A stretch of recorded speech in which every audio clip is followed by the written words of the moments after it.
15 years ago, the love of my life disappeared, leaving me with a note saying she needed space. I never saw her again. I built a new life, became a successful architect, but her shadow was always there. Yesterday, a young woman walked into my office, wanting an interview for a school project. And as she spoke, I saw her eyes, her smile. And then, she showed me a ring her mother had given her, a ring I had designed and given to only one woman in the world. This wasn't just a student. This was my daughter. And the woman who had raised her in secret for all these years was about to have her past come knocking at her door. My name is Daniel, and for 15 years, I lived with a ghost. Her name was Helena. We met in architecture school, and our love was the kind of thing you see in movies. We were inseparable, two halves of a creative whole. We had plans to graduate, get married, and open our own firm. She was my entire world. Then, on a Tuesday morning, 1 month after our graduation, she was gone. I found a note on our coffee table. Danny, I love you more than anything, but I'm lost. I need to find myself, away from everything. Don't look for me. Please. And that was it. She disappeared. Her phone was disconnected, her social media deleted. Her family, as shocked as I was, said they had no news. I searched for months, bordering on obsession. I hired private investigators, called distant friends. Nothing. Helena had evaporated. The years that followed were the hardest of my life. The pain of loss and abandonment without explanation almost destroyed me. But eventually, I channeled that pain into my work. I opened the firm we had dreamed of, Alencar and Solis Architects, keeping her name as a silent memorial. I dove into my work, and success followed. I became one of the most respected architects in the city. I married again, to a wonderful woman, Clara, who knew my story and helped me heal. We had 2 children. I built a good life, a happy life. But the ghost of Helena never completely vanished. There was always a, what if, in the back of my mind. What happened to her? Where was she? Why did she leave me? I accepted that I would never have the answers. Life moved on. Until yesterday. I was in my office on a busy afternoon when my assistant informed me that a young woman named Luna was there for an interview. She was a high school architecture student, and part of a school project was to interview a professional in the field. I normally wouldn't do it, but something about the request made me agree. When she walked into my office, I felt a strange pang of familiarity. She was about 16, with dark hair and expressive eyes that seemed to see right through things. She was brilliant.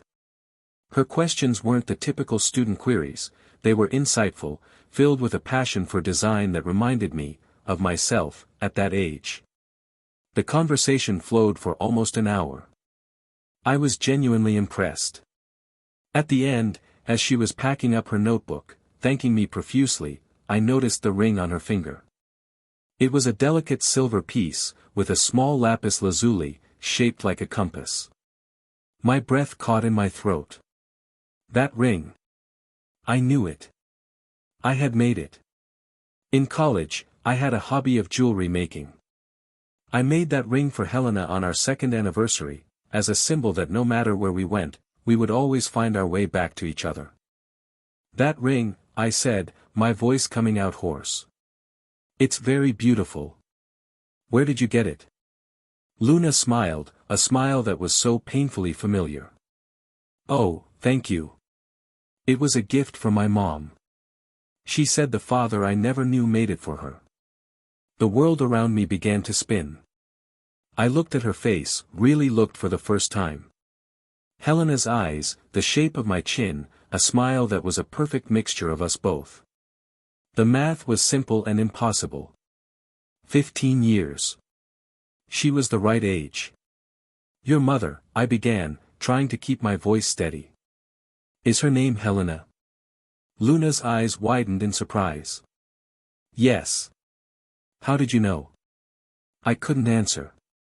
I just stared at her, and I know she saw something in my face, a storm of emotions that frightened her. "Mr. Alencar, are you okay?" she asked, concern in her voice. I stood up and walked to the window, my back to her, trying to breathe. A daughter. I had a daughter. And Helena had hidden her from me for 15 years. The woman I thought was finding herself was actually raising my child in secret. The pain of abandonment I had felt for years was suddenly replaced by a new and complex layer of betrayal. She didn't just leave me, she robbed me of the chance to be a father. I apologized to Luna, saying I wasn't feeling well. I handed her my personal card. If your mother allows it, I'd love for you to call me. Maybe I can help you with your college projects." It was the only thing I could think of to say. She left, confused, and I collapsed into my chair, my head in my hands. What was I going to do now? I had a wife, 2 children. A life. And suddenly, another life, a secret life I never knew about, had collided with mine. That night, I told Clara everything. She sat in silence, absorbing every word. She held my hand as I cried, not from sadness, but from an overwhelming anger and confusion. "What are you going to do?" she asked. "I don't know," I admitted. Part of me wants to get in a car, drive to wherever they are, and demand answers. Another part wants to forget this ever happened, to protect the life we've built. "You can't forget, Danny," she said wisely. "That girl is your daughter. And you deserve the truth." With the help of a private investigator, it wasn't hard to find them. Helena wasn't hiding in a remote cabin. She lived just 2 hours away, in a neighboring city. She had gone back to using her maiden name, Solis. She was an architect, working at a small firm. She never married. She raised our daughter alone, just a few dozen miles from me, for a decade and a half. The confrontation took place on neutral ground, the same cafe where Luna and I had met. I called her, using the number I found on her firm's website. The surprise in her voice when she heard mine was palpable. She agreed to meet, likely realizing she had no choice. When she walked into the cafe, my heart skipped a beat. She was older, of course, with fine lines around her eyes, but she was unmistakably the Helena I had loved. She sat down, avoiding my gaze. "Daniel," she said, her voice low. "I don't know what to say." "Start with why, Helena," I said, my voice harsher than I intended. "Why did you do this? Why did you steal 15 years of my own daughter's life from me?" And then, she told me. Her story wasn't about being lost. It was about fear. She found out she was pregnant right after she left me. And she panicked. Her parents were extremely religious and conservative, the idea of a pregnancy out of wedlock terrified her. And she was scared of me, too. "You were so intense, so focused on our future, on our firm," she explained. "I felt like a baby would suffocate you, that you would blame me for disrupting our plans. I was afraid of losing you, so I lost you first, on my own terms."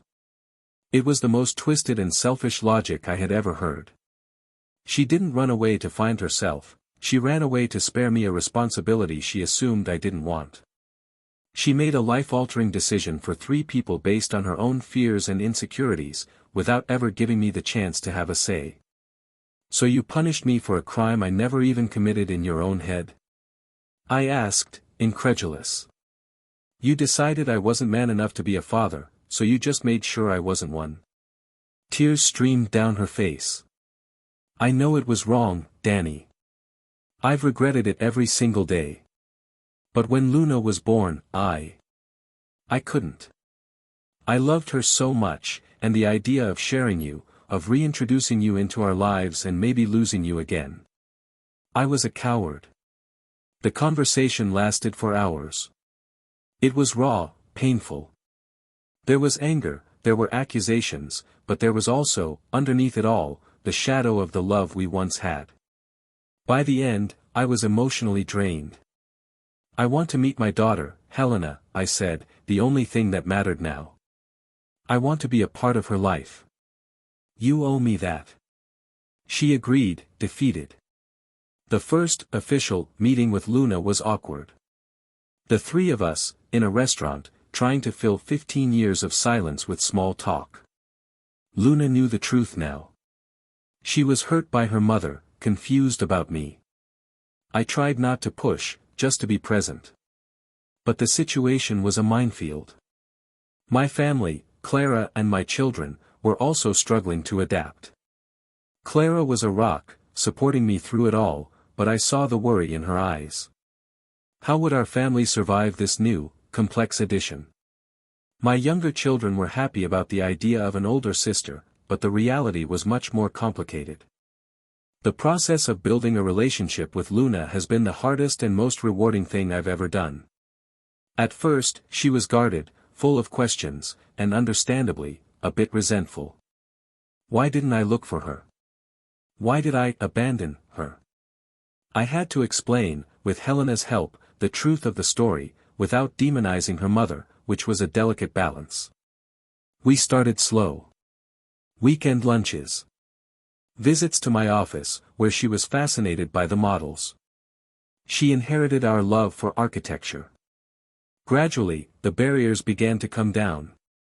We discovered we had the same wry sense of humor, the same love for old movies. I introduced her to her half-siblings, and seeing the three of them together, laughing, was a glimpse of a happiness I never thought was possible. Helena and I have established a cautious truce. Our romantic relationship is dead and buried, but we are building a new one, based on our shared love for Luna. We are partners in raising a daughter we should have raised together. There are difficult days, days when the old wounds are reopened. Days when the anger over her lie resurfaces. Days when I see the pain in Clara's eyes, who, despite all her support, is struggling with the fact that the ghost she lived with for so long now has a face and a permanent place in our lives. My life today is complicated. It's a blend of two families, of the past and the present, colliding and trying to find a way to coexist. It's not the clean, organized future I had planned. But it's also richer, more real. Recently, Luna asked me if I hated her mother. I thought for a long time. No, I don't hate her, I replied, and was surprised to realize it was true.